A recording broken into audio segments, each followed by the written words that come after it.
Great morning दोस्तों, नमस्कार। Bhupesh Anand. We are in the last lecture, second last lecture of chapter number 1, financial management, the financial management function, F9 ACCA chapter 1 का बेटे second last conceptual lecture है। इसके बाद मैं एक लेक्चर 9 लूंगा, उस पर ट्राई जो टेस्ट योर अंडरस्टैंडिंग, कैप्लॉन और BBB पूरा कंप्लीट कर दूंगा। आप सभी अपना रजिस्टर ओपन कर दें। मैं आज के लेक्चर में बड़ी इंपॉर्टेंट बातें आपको बताने वाला हूं, तो you have to note it down because आपके एग्जामिनेशन के लिए मोस्ट इंपॉर्टेंट है। As a finance manager, now you can be a finance manager of a profitable entity, Hindustan Lever के, नेरोलैक पेंट्स के, अपोलो टायर्स के, और आपका दोस्त क्या पता फाइनेंस मैनेजर बन जाए किसी स्कूल का, कॉलेजेस का, हॉस्पिटल्स का, और I will say non profitable organisations का। तो आज के इस लेक्चर में बड़ा important concept I will be discussing. बेटे 2-3 लर्निंग आउटकम्स आज ही कवर हो जाएंगे अगर आपने ध्यान से देखा। रजिस्टर ओपन करेंगे, कमर सीधी करके बैठेंगे, टेबल चेयर में बैठ के पढ़ेंगे, लेक्चर नंबर 8 लिखेंगे। Lecture 8 F9 chapter 1 the financial management function आजकल हम डिस्कस कर रहे हैं। मैं आपके सामने इस समय खड़ा हूं and I want to discuss these 3 learning outcomes. बेटे 11 के 11 लर्निंग आउटकम्स हम कवर कर दिए। आज के इस लेक्चर के थ्रू मैं 3 लर्निंग आउटकम्स इंटीग्रेटेड एक्सप्लेन कर दूंगा। तो आप लिखें जी learning outcome number I, discuss the impact of not for profit status on financial and other objectives. बड़े वेरी इंपॉर्टेंट। आप लिखें discuss the impact of not for profit status on financial and other objectives.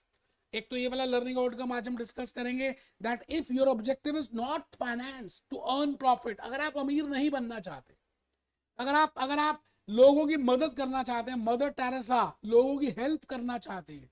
Mathura में देखिए, वृंदावन में कितने ऐसे आश्रम हैं, those who are helping the mankind. If your objective is not to earn profit, क्योंकि आपको लगता है कि लाइफ का पर्पस कुछ अलग ही है, आपकी organisation is a non profitable organisation, in that case what are the objectives? आपके हिसाब से क्या ऑब्जेक्टिव्स होने चाहिए? पहले तो हम ये डिस्कस करेंगे LOS I में, and then learning outcome number J हम डिस्कस करेंगे the nature and importance of value for money. बेटा ये सबसे इंपॉर्टेंट है, value for money, very important testable area for your examination. बार बार पूछ रहे क्या मतलब है वैल्यू फॉर मनी। आप एक मूवी देखने जाते हो, नई मूवी लगी रणवीर की, आप मूवी में देखने गए, आपने फर्स्ट डे फर्स्ट शो गए अपनी फ्रेंड के साथ, आप मूवी देखकर आते हो, तो आप आपस में डिस्कस करते हो यार जो पैसे लगाए क्या उसकी वर्थ मिली? That is named as value for money. आप एक छोले भटूरे की प्लेट खाते हो, खाने के बाद आप अपने आप से फील करते हो, अपने आप से क्वेश्चन करते हो कि यार क्वालिटी क्या थी, क्वांटिटी क्या थी और पैसे क्या थे, तो weather I have received that quality, that value for money. बेटे इतने से थे, इतने बड़े हो गए, आप मन पूछते रहते हो अपने आप से। तो आज उसी कंसेप्ट को डिस्कस करेंगे। As a finance manager of a non profitable entity आपको ये लर्निंग आउटकम भी बताना है, discuss the nature and importance of value for money as an objective for non-profitable organizations. It means we will see what I mean by value for money. Along with that, I will see 3 E's: economy, efficiency, effectiveness. अभी बात करेंगे। और last learning outcome भी मैं discuss करने वाला हूँ, LOSK. What are the ways on the basis of which I can measure the performance of a non-profitable undertaking, of a non-profitable organization. तो बेटे LOSK को लिखेंगे, लिखना है बेटे। जूस नोट्स में मैंने ऑलरेडी प्रिंट किया, बट आप जब लिखते हैं ना तो ज्यादा अच्छा लगता है आपको यार। ठीक है जी, मैं फर्स्ट पॉइंट में आ गया। सर आप फर्स्ट पॉइंट में आ गए? हाँ बेटे फर्स्ट पॉइंट में आने वाला हूं। आप सभी एक बार जूस नोट्स अगर आपके सामने हैं तो आप जूस नोट्स को निकाल लीजिए। मैं थोड़ा सा जूस नोट से बता रहा हूं कि आपके लिए मैं आजकल कौन से कंसेप्ट डिस्कस कर रहा हूं। बेटे लर्निंग आउटकम आई को देखें, as per Kaplan, as per BBB, discuss the impact of not for profit status on financial and other objective. It means अगर आपकी company, if you are a finance manager of a non profitable organization, अगर आप WHO के या किसी hospital के, किसी school के या किसी सोसाइटी के, किसी NGO के, you are a finance manager, तो what will be your objectives and discuss the nature and importance of value for money as an objective in not for profit organizations. बेटा value for money का मतलब हम सीखेंगे और last में सीखेंगे discuss the ways of measuring the achievement of objectives. आप कैसे पता लगाओगे कि वो not for profit objective that organisation is meeting that objective. तो बेटे तीन बातों को डिस्कस करना है. मैंने अभी तक वैसे जूस नोट्स आपको बताया ही नहीं है ना. जूस नोट से अभी डिस्कस नहीं किया. I have already covered all that. मैं जूस नोट से लूंगा, वैसे तो आप खुद भी देख सकते हैं, बट आई विल मैं देखूंगा कि इसको कैसे लेता हूँ. Not for profitable. So this is my concept number 5 which I am going to start with today in lecture number 8 and in lecture number 9 मैं आपके टेस्ट योर अंडरस्टैंडिंग कैप्लन के और बीबीबी के पूरे कंप्लीट करूंगा. मैंने लिखा it is not the load that breaks you down. आप जॉब में जा रहे हो, आप मैरिड हो, आपके पास टाइम नहीं है, इससे नहीं टूटते आप. It is a way you carry it. आप हर समय कहते रहोगे मर गया मर गया मर गया, काम काम काम, मैं कैसे टाइम निकालूं, तो बेटे आप नहीं निकाल सकते. It is not the load जो आपको तोड़ता है, इसका मतलब वो लोड को आप कैसे कैरी करते हो वो तोड़ता है. ठीक है जी. आइए इन बातों के साथ मैं भूपेश आनंद आपको अपनी हैंड रिटन स्लाइड्स पे लेके जा रहा हूं. मैं चाहता हूं कि आप ईमानदारी से फर्स्ट पॉइंट को देखें, लिखें. We have already discuss in business and technology knowledge level F1. अगर आपका एग्जाम नहीं था तो आपने बिजनेस में, बिजनेस ऑर्गेनाइजेशन में ये किया होगा, बट नहीं किया तो कोई बात नहीं, मैं अभी आपको बताऊंगा. आप लिखेंगे. बेटे बड़े प्यारे प्यारे रियल लाइफ एग्जांपल्स आज देने हैं मैंने, so that you can understand the concepts की जो मैं बताने वाला हूं. आप ऊपर फर्स्ट पॉइंट लिखेंगे. There are two types of, broadly I can divide organizations into two parts.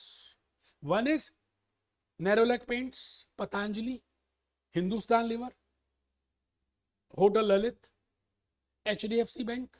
बेटे जितने भी नाम मैंने लिए ना, they are for earning profits. They are earning huge profits.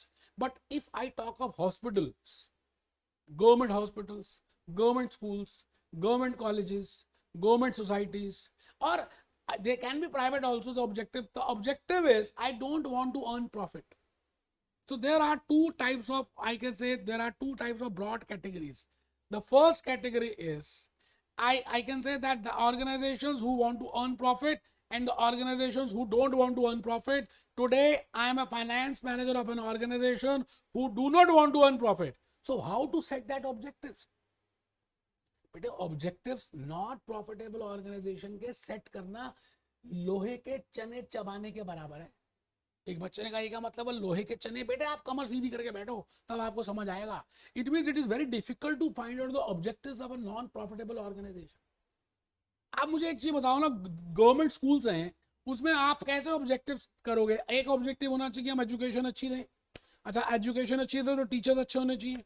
They should be skill, they should have IT knowledge. उसके लिए आपका खर्चा होगा, उसके लिए आपको स्पॉन्सरशिप चाहिए. इट मींस कहीं ना कहीं बंद जाओगे, आप चाह के भी कुछ नहीं कर पाओगे.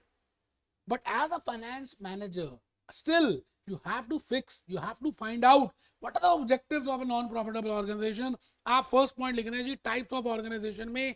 पहली commercial organization who have the profit objective, और दूसरे में लिखेंगे not for profit organizations. बेटे ऐसे ही फ्लो चार्ट बनाना है सबने, फर्स्ट पॉइंट में ऐसे ही बनाना जैसे मैंने बताया. मेरी कहानी मुंह जवानी, मेरी कहानी मुंह जवानी. आइए yes types of organizations. But I have divided the organizations into two parts: commercial organizations and non-commercial organizations, not for profit organizations and profitable organizations. Not for profit organizations में मैंने जैसे बताया आज के इस लेक्चर में, as a finance manager, as a ACCA, I want to find out what are the objectives of schools, colleges and hospitals, or like that non-profitable objectives. तो आपको सबसे पहली बात मैंने ये पता क्या बतानी है, बता दूं बेटे. सबसे पहली बात है कि आपको इनको डिफाइन करना आना चाहिए. मैं ये कहता हूं पहली बात तो बड़ा मुश्किल काम है नॉन प्रॉफिटेबल ऑर्गेनाइजेशंस के ऑब्जेक्टिव्स को निकालना. क्यों? क्योंकि वो बड़े कॉम्प्लेक्स होते हैं. अगर आप किसी चीज को फाइनेंस में रिलेट नहीं कर सकते, if you can not relate in monetary terms, आप मुझे बताइए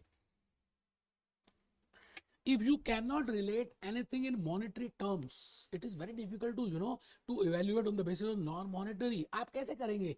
एक ऑब्जेक्टिव दूसरे से कॉन्फ्लिक्ट कर रहा है. जैसे मैंने अभी भी बताया कि स्कूल में आपके बिल्डिंग प्रेमाइसेस अच्छी होनी चाहिए, तो प्रेयर भी होगी, उसके बाद बाकी सब चीजें होंगी, and there should be good laboratory, good computer lab, but for that you need funds, you need staff, but you don't have funds, you don't have staff, because sponsors जो हैं वो अलग बार बार पंगा करते हैं कि ये मत करो, ये करो, ऐसे करो, क्योंकि गवर्नमेंट आपको फंड देगी. तो प्रॉब्लम ये आती है कि आप चाहते तो हो लेकिन हो नहीं पाता. तो इसीलिए जन्म हुआ ACCA F9 फाइनेंशियल मैनेजमेंट के एक व्यक्ति का, जो आप हैं, and you will find out what are the objectives of that organization. तो मैंने लिखा as a finance manager, it is very important, ये MCQ में आया हुआ जो मैं इस समय आप सेकंड पॉइंट लिख रहे हैं. मैं इसमें ये बताना चाहता हूं कि क्या सच में इतनी प्रॉब्लम है एक नॉट प्रॉफिटेबल ऑर्गेनाइजेशन के ऑब्जेक्टिव्स को निकालना? हाँ है. तो लिखें as a finance manager why it is difficult to set objectives in not for profit organizations or not for NFPs, because जो की ऑब्जेक्टिव्स है ना वो they are very difficult to quantify. क्या ऑब्जेक्टिव है आप बताइए? गंगाराम हॉस्पिटल का, गवर्नमेंट हॉस्पिटल्स का, अपोलो का, प्राइवेट हॉस्पिटल्स की बात नहीं कर रहा. I am talking about government organizations, whose organizations where the objective is not to earn the profit. अब कई बार वो ऑब्जेक्टिव भी बड़ा कॉम्प्लेक्स सा होता है. वैसे हॉस्पिटल्स में मेरे को लगता है कि एक ऑब्जेक्टिव हो सकता है कि to give the best service to the customers, जो बेचारे रोते हुए आ रहे हैं, पेशेंट्स आ रहे हैं. कोविड सिनेरियो में आप बताइए, गवर्नमेंट हॉस्पिटल्स थे, गवर्नमेंट हॉस्पिटल्स में इतना सारे कोविड पेशेंट्स आए, ऑक्सीजन नहीं है, ये नहीं है, but the objective of that hospital should be to give proper type of service, proper the service which they are expecting, वो जो customers, जो patient expect कर रहे हैं उनको देना. And along with that, आपकी from the government hospital point of view, your cost to be minimized.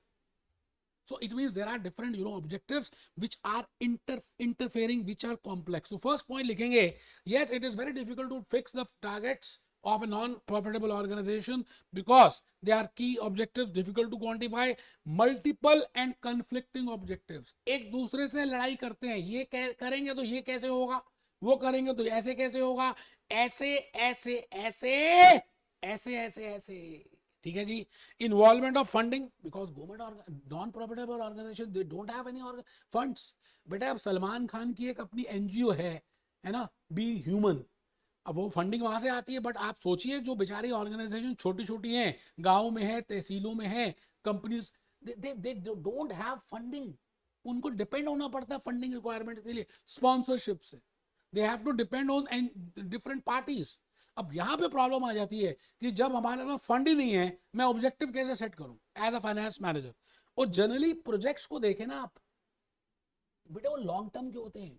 Schools हम 1-2 साल के लिए थोड़ी करते हैं. Colleges, hospitals, they are for a longer duration, and because there of a longer duration it is very difficult for you. देखो आप ACCA कर रहे हो तो आपको पता है मैं 1.5 ईयर में क्लियर कर दूंगा मैक्सिमम, तो it is a short term objective, but आपकी लाइफ चेंज होगी. But in case of colleges, in case of schools, in case of hospitals, generally आप चेक करें there is a long term horizon, so it is very difficult to fix the objectives. मैं भूपेश आनंद इस समय आपको learning outcome IJK last के 3 learning outcomes बता रहा हूं. And within those learning outcomes, I want to tell you that why it is difficult for a finance manager to fix the objectives of an organization which objective is not profitable. ठीक है sir, बहुत बढ़िया. आगे देखिएगा जी. May be subject to government influence. Government आप देखिए politics कितना इन्फ्लुएंस होता है जो नॉन, बिकॉज अगर आप पैसे दे रहे हैं, इफ यू आर फंडिंग, तो it has to be there has to be so much influence of the government, तो आपका वहां पे ऑब्जेक्टिव सेट करने बड़े मुश्किल हो जाएंगे. लिटिल और less input from the recipient. अब आप बताइए गवर्नमेंट स्कूल्स में, गवर्नमेंट कॉलेजेस में या नॉन प्रॉफिटेबल में फीस 1 रुपए होती है, 2 रुपए होती है. आप ब्लड टेस्ट कराते हैं, नॉन प्रॉफिटेबल लेबोरेटरी है, 2 रुपए चार्ज करेगी, पैसे आते नहीं है, फाइनेंस नहीं आता, खाली सब कुछ फंडिंग से डिपेंड करता है. इसलिए it is very difficult for an organization to fix that. But the point is, मैं अब आपको ये कहने जा रहा हूं, still as a finance manager, still as a finance manager आपको नॉन प्रॉफिटेबल ऑर्गेनाइजेशंस के ऑब्जेक्टिव्स को सेट करना है. अब वो सेट कैसे होंगे? मैंने कहा एक ही लॉजिक है, वैल्यू फॉर मनी। आप मूवी देखने जाते हैं, आप पाव भाजी खाते हैं, आप सांबर डोसा वड़ा खाते हैं, आप कुछ भी करते हैं, यू स्पेंड समथिंग, आप 10 रुपए का you drink a cup of T, और चाय पीने के बाद आपको लगता है कि क्या पैसे वसूल हो गए, दैट फीलिंग ऑफ पैसे वसूल is value for money. It mean in case of non profitable organisations, एक ही महामंत्र है, एक ही यंत्र है, एक ही है सब कुछ, that is value for money. It mean जो पैसे स्कूल्स खर्च कर रहे हैं, कॉलेजेस एक्सपेंड कर रहे हैं, हॉस्पिटल्स कर रहे हैं, क्या उससे प्रॉपर आप उन बच्चों की, उन पेशेंट्स की एक्सपेक्टेशंस को फुलफिल कर पा रहे हो? क्या उनको प्रॉपर सर्विस दे रहे हो? एक वो सेटिस्फेक्शन लेवल से ही it is objective, you know. तो मैं ये कह रहा हूं, आप थर्ड पॉइंट में लिख रहे हैं ऑब्जेक्टिव ऑफ एनएफपीस और NPOs is value for money and 3 E's, economy, efficiency and effectiveness. अभी हम देखेंगे what is the meaning of that. Value for money, value for money, value for money and 3 E's। अभी हम देखेंगे बेटे, very very important for your examination point of view, कि money की value और 3 E's, economy, efficiency and effectiveness. We will see to that. अभी हम Kaplan के उसमें आ रहा हूं बेटे, आप लिखो ना, मैं सच में कह रहा हूं, उसमें मैं I have done PhD in this, that what are the financial, what are the objectives of a non-profitable objective organization. First is I have to see that whether value for money is being received or not, and whether I am achieving that 3 E's, economy, efficiency, effectiveness. Yes sir, value for money is achieving the, आप लिखें पहले value for money, value for money is achieving the desired level, desired quality of service। जो expectation थी, आप जब movie देखने गए, आपने 3 घंटे लगाए, आपने पैसे खर्च किए, पॉपकॉर्न खाया, मैडम के साथ बैठे, तो क्या सच में वो वर्थ था? उसको बोलते हैं whether you have achieved that expectation, that is value for money. Getting a point? Whether you are incurring 10 rupees or 10 lakh rupees, it hardly matters. It is not the quantum, it is a satisfaction level. तो क्या value for money आ रहा है? Desired level, desired quality of service at most economical cost। ठीक है sir, बहुत बढ़िया। New movie chole bhature, आपने मेरे लेक्चर्स बाय किए, आपने एक्स अमाउंट पे किया, तो आपको कहीं ना कहीं आप माइंड में सोचो कि यार मैंने इतने पैसे खर्च किए, क्या मुझे वैल्यू फॉर मनी मिली?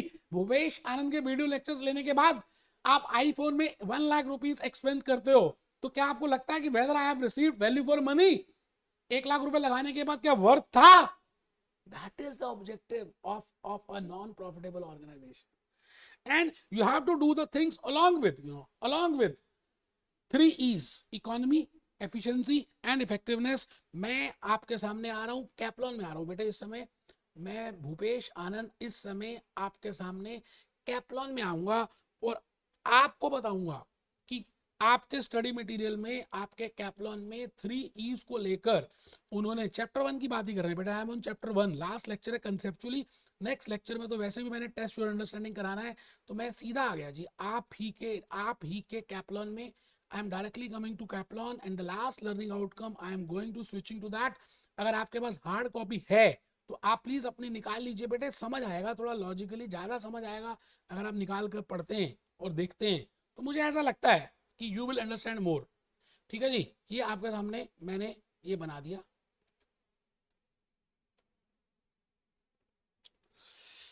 ये बेटा आपको मैंने एक्सप्लेन करना है what is the meaning of 3 E's। इसके लिए आई एम टॉकिंग ओवर सिस्टम, किसी भी सिस्टम की बात करें, respiratory system, digestive system, railway system, any system, judicial system, ACCA examination system, उसमें एक तो इनपुट होती है, एक प्रोसेसिंग होती है और एक आउटपुट होती है। Input, processing, output. अब जो इनपुट डाल रहे हैं, मैं उसको कहूंगा वो इकोनॉमिकल कॉस्ट पे होनी चाहिए, इनकर कर आपको लेनी चाहिए, और जो आप उसकी प्रोसेसिंग कर रहे हैं वो एफिशिएंट होनी चाहिए, और उसके बाद जो आउटपुट के बाद आउटकम्स आ रही हैं वो बेटा इफेक्टिवनेस होनी चाहिए। तो देखिए मैंने क्या लिखा है यहां पर 3 E's में, input, processes, output and outcomes. With help of this I can say that I am getting value for money. तो फर्स्ट पॉइंट है, आप मटेरियल डालते हैं, स्टाफ को रखते हैं, कैश इनकर करते हैं, इट मींस आप इनपुट कर रहे हैं and input should be at economical cost, minimum cost जो आप इनकर कर रहे हैं, material should be purchase at the lowest cost, you should pay the lowest amount to your labourers, it means you, this is the economical. उसके बाद आप क्या करते हैं, प्रोसेसेस करते हैं, इंटरेक्शन ऑफ पीपल करते हैं, स्ट्रक्चर बनाते हैं, इंफॉर्मेशन देते हैं, it means you do so many activities as a manager, as a finance manager, as a production manager, as a marketing manager, as a sales manager, आप जिस भी field में हैं आप उसकी एक्टिविटीज करते हैं, थर्ड पार्टी से इंटरेक्ट करते हैं, कुछ परचेज करते हैं, कुछ सेल करते हैं, तो that has to be efficient. And the third is, जब आपने इनपुट डाला, प्रोसेस किया, तो बेटा आउटपुट ही आएगा, गुड्स बनेंगे और सर्विसेज आएंगे। अब सवाल आता है कि जो छोले भटूरे प्रोड्यूस हुए, क्या वो सेटिस्फेक्शन देगा आउटकम एज अ कस्टमर? तो last is whether it is giving a meeting plan objectives, क्या ऑब्जेक्टिव्स या एक्सपेक्टेशंस फुलफिल हो रही हैं? That is named as effectiveness. बेटे 3 E's यहां पर आ रहा है। अगर आप कोई भी काम 3 E's से कर रहे हैं, it means you are getting value for money. So my dear friends, as a finance manager of a non-profitable organization, आपका एक ही ऑब्जेक्टिव होना चाहिए, value for money, and value for money can only be achieve with the help of 3 E's।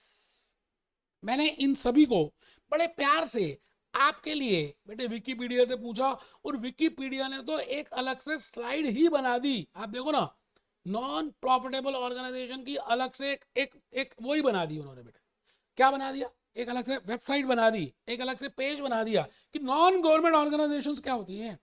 when I say non profitable, what I mean by non profitable, whether WTO, whether WHO, whether all aims, whether they are profitable, no, they are non profitable। तो उनका objective क्या होना चाहिए कि भाई जो पैसे खर्च कर रहे हैं क्या उसका सच में ही यूज हो रहा है? that satisfaction level, you know, that is named as a value for money with the 3 E's। Efficiency, effectiveness, पहले आएगा economy, efficiency, effectiveness, economy, efficiency, effectiveness. Economy का मतलब है आप मटेरियल इनपुट इकोनॉमी कॉस्ट पे ले, उसको अच्छी तरह प्रोसेस करें, एफिशिएंटली प्रोसेस करें, और इफेक्टिवनेस मींस कस्टमर सेटिस्फेक्शन। देखिए बेटे, मैंने आपको अलग अलग बातों से, अलग अलग चीजों से समझाने की कोशिश की है, और आप जो भी मैं कुछ बताऊं ना, आप उसको रिलेट किया करो। पता किससे? विकिपीडिया से, रियल केस स्टडीज। तो आई थिंक मैंने आज आपके सामने बड़ी प्यारी प्यारी सी बातें रखी हैं, और आप देखिए मैंने उसके बाद नॉन प्रॉफिटेबल ऑर्गेनाइजेशन की बातें बताई। अभी मैं जो डिस्कस कर रहा हूं इस समय आपके साथ डिस्कस कर रहा हूं, that what are the objectives and how you know we can fix objective. तो आप एक बार फ्लो चार्ट में इनपुट लिख लें, प्रोसेस लिख लें, आउटपुट लिख लें, आउटकम्स लिख लें। तो यहां पर आएगा इनपुट में इफेक्टिवनेस, इकोनॉमी, एफिशिएंसी, इफेक्टिवनेस। बेटे लिखेंगे ना तो ज्यादा लॉजिकली याद रहेगा, आप ज्यादा समझदार मत बने। कैप्लॉन से देख लेंगे, कर लेंगे, अभी लिखो, रजिस्टर सेपरेट बनाओ। अभी मैं कह रहा हूं चैप्टर 1 कंप्लीट होने जा रहा है। Economy, efficiency, effectiveness. इकोनॉमी का मतलब input should be at economical cost, processes should be at efficient, and then you should have effective outcomes। तो बेटे आपके सारे लर्निंग आउटकम्स 11 के 11, 90% मुझे ऐसे लगता है मैंने कंप्लीट कर दिए। लेक्चर नंबर 9 में मैं टेस्ट योर अंडरस्टैंडिंग के क्वेश्चंस आपके कैप्लॉन के लूंगा पहले, फिर बीबीबी के लूंगा, और उसके बाद आपको एग्जामिनेशन किट से अपने आप ट्राई करने हैं, और जो डाउट्स होंगे वो हम डिस्कस करेंगे। ठीक है जी? Be happy, be jolly, be cheerful, be happy, be jolly, be cheerful.